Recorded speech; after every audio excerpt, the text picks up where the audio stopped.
The vocal soloist in this particular piece is unique. I can't really think of another context, because she sings as if she's a child, talking about a child's view, this child's view of heaven.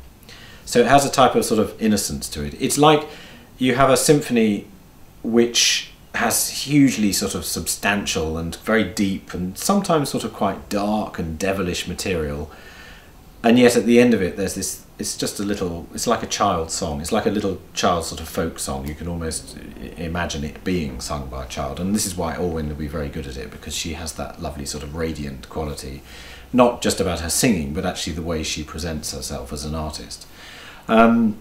It inevitably infuses the rest of the symphony. I mean, it's not like some of the other Mahler symphonies written around it. It's not sort of titanic. It's not.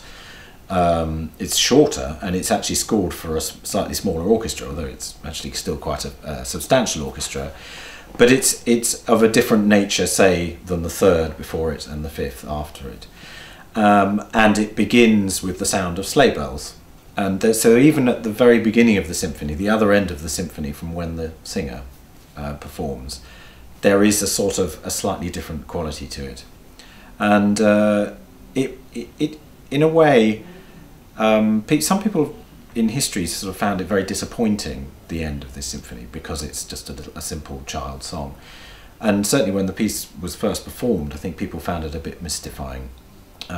They couldn't quite make head or tail of it. Some people complained that it had too many different sort of elements and styles. It wasn't, you know, a big serious orchestral symphony. It didn't have one particular sort of mood that took you through.